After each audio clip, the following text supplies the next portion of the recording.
Qual caminho vai potencializar a minha carreira? O caminho solo ou o caminho societário? Wendel, eu preciso de um sócio? 2, 3, 4, 5? Essa é uma pergunta frequente na advocacia, especial quando você vai iniciar uma jornada.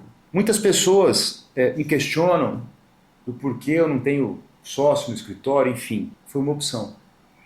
Mas eu tenho muitos parceiros e eu vou falar disso num outro vídeo, tá? Hoje nós vamos falar sobre a questão societária. E eu queria dizer a vocês que não existe, de cara, não existe uma forma.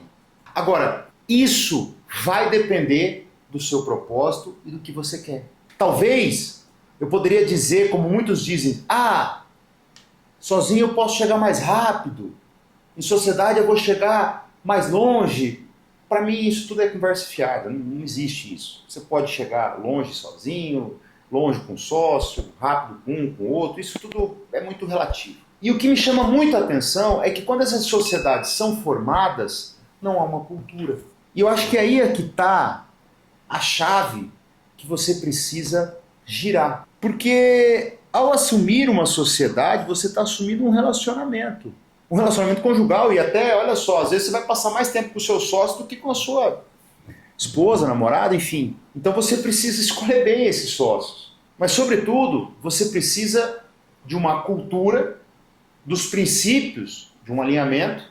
Ué, eu advogo no crime e no civil, não tem problema. Eu não estou falando que vocês estão desalinhados por isso.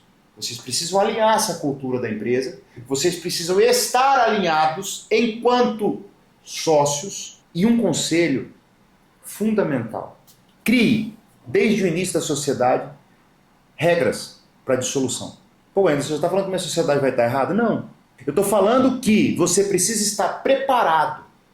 Olha, se lá na frente não der certo, os clientes que eu trouxe vão comigo, a gente vai oferecer para os clientes. Enfim, existem várias formas hoje no mercado de você criar essa sociedade com regras, com normas, implementando essa cultura. Por quê? Vamos imaginar a seguinte situação. Você é um cara comunicativo, você não gosta do departamento financeiro.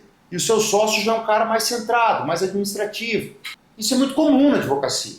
Então ele vai cuidar da parte financeira e você vai cuidar da parte de relações públicas. Então vocês estão dividindo uma tarefa. Muitas vezes o que eu vejo quando não dá certo em sociedades é que um se sobressai sobre o outro e acha que merecia mais. Isso é decorrente do quê? Quem assistiu os outros vídeos vai saber. Humildade. Na vida você não vai ganhar sozinho. Você precisa de time, você precisa de equipe. E essa equipe ela vai ter uma engrenagem. Então quando você optou por uma sociedade, você tem essa equipe. Ué, mas eu estou sozinho. Não, aí você vai ter seus colaboradores, ou ainda no início de carreira não vai ter, mas isso você precisa ter claro. As regras. E eu estou dizendo isso para vocês porque invariavelmente existem situações de dissoluções de sociedade de escritórios de advocacia que vão parar na justiça, que geram um desconforto enorme. Então crie regras.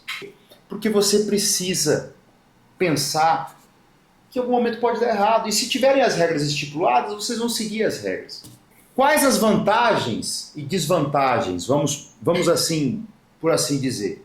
Se você é só você vai ter uma autonomia total. Você que vai tomar as decisões. Você pode ouvir o seu colaborador, enfim. Você vai criar uma hierarquia, seu advogado sênior, júnior, enfim. Você vai ouvir, mas a decisão ela é sua. Se você tem sociedade, vocês vão ter que criar, lembra? A regra para ver. Olha, esse campo aqui é meu, eu que decido. Esse aqui é seu, você que decide. Ou essa decisão é conjunta. Se são 3 sócios, quanto representa o percentual de cada um? Como que vai ser a votação? Como que vai ser a escolha? Quem vai cuidar do departamento pessoal? Eu não estou gostando da secretária, tem que demitir. Não, mas ela é gente boa. E aí, como fica? Então isso precisa do quê? De regras. Mas, lembrem-se, você não vai ter autonomia total, porque você tem um sócio. A construção da marca pessoal na sociedade individual, ela é algo natural. Se você tiver um sócio, primeiro, a marca é do escritório, pelo sócio fulano de tal. Veja, sempre com esse gancho. Marca pessoal da sociedade individual é mais simples, é mais dinâmica, vamos assim dizer. A curva de aprendizado, talvez você erre mais, talvez você aprenda mais. Lembrando sempre, Os perfis têm que ser compatíveis, vamos assim dizer, no que tange a princípios e cultura. Eu não estou falando que vocês têm que ser iguais, mas isso precisa estar entrelaçado, né? Para que vocês possam seguir. Não adianta um ter uma cultura e o outro ter outra, totalmente distinta, que vai dar errado. Mas esse ponto ele é muito importante. Por quê? Sozinho você vai errar mais. Não tenha dúvida disso. Tá? As vantagens de uma sociedade de advogados. As pessoas falam assim, vamos ter advogado porque a gente vai dividir custo, despesa. Isso aí eu vou falar depois, mas olha só, quando eu comecei a gente tinha hoje chama de cowork, mas a gente alugou uma casa e 3 colegas, a gente dividia a despesa, cada um tinha a sua sala, enfim, e a gente dividia a despesa. Então isso não é uma desculpa para você ter sociedade, tá? Não faça isso. Eu vou ter uma sociedade para diminuir a despesa. Não, então você atende num cowork, você chama um amigo e fala assim, cara, ó, a despesa aqui é tanto por mês, metade é minha, metade é sua, e tá tudo certo, tá? Tá tudo certo. Mas isso não. Falar que você virou sócio de alguém para diminuir a despesa, não dá. Não conta essa historinha para você, não. Isso é historinha fiada, conversa fiada, isso vai dar errado. Agora, que de fato vocês vão ter uma somatória de habilidades, isso sim. As decisões vão ser compartilhadas. Se vocês vão acertar ou errar, vocês vão ter discutido mais. Porque, como eu disse, quando você está sozinho, muitas vezes você pensa com você toma as decisões por você. Agora, quando você tem um sócio, você tem que sentar na mesa e falar, e aí, o que a gente vai fazer? O que nós vamos fazer nessa situação? E, obviamente, quando você fala em decisões compartilhadas, ampliar as habilidades, você tem o quê? Você tem uma capacidade maior de atender clientes. Você tem, como costumo dizer, você tem mais perna.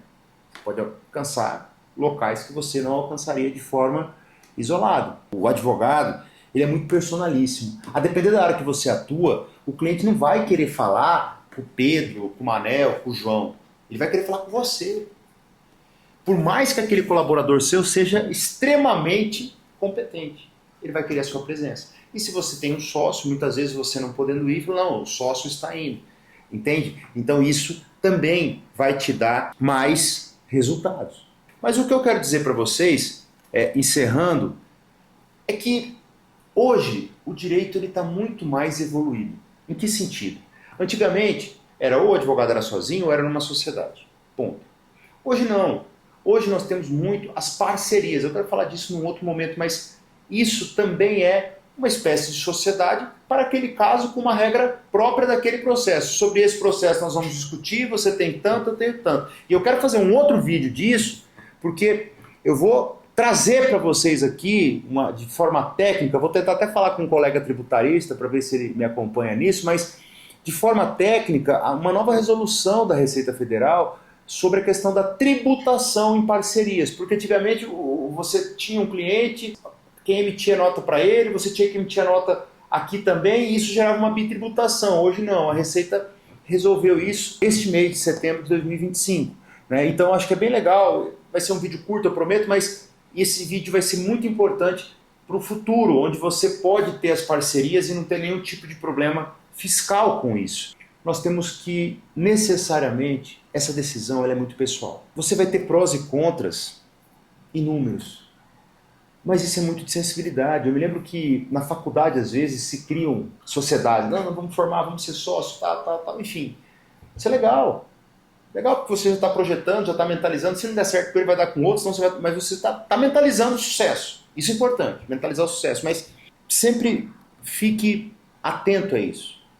Você precisa tomar a decisão e, ao tomar a decisão, criar regras para a execução dessa sociedade. E se você optar pela carreira solo, você vai criar as regras dentro do seu escritório que deverão ser obedecidas. Agora, uma coisa que é muito importante, que eu gostaria que você deixasse muito, muito fixado. Eu quero deixar uma reflexão final para você, onde você pode optar sim por uma sociedade ou não.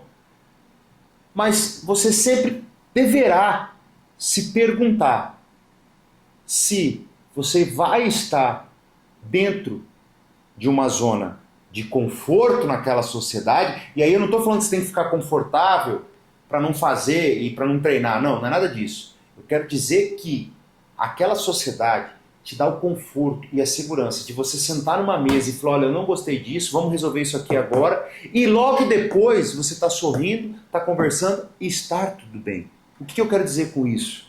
Quando você fizer uma sociedade, crie as regras, mas tenha dentro de si também um controle emocional para poder aplicar essas regras e, sobretudo, para poder ter um diálogo aberto, franco e sem ressentimentos com o seu sócio. É isso que vai fazer a sua sociedade durar. Se vocês tiverem cumplicidade e confiança um no outro, vocês vão afastar o medo, vão afastar a insegurança e vão afastar a desconfiança. É muito comum em sociedades as brigas societárias começarem porque um dos sócios fez algo por fora da sociedade. Seja franco, seja transparente, esteja confortável para ser cúmplice do seu sócio e poder partilhar com ele todas as dores que envolvem, todas as oportunidades, falar, nesse caso aqui é isso, nesse caso aqui é aquilo, porque isso fará toda a diferença para a sua vida. Se você gostou, compartilhe, clique aqui e até a próxima.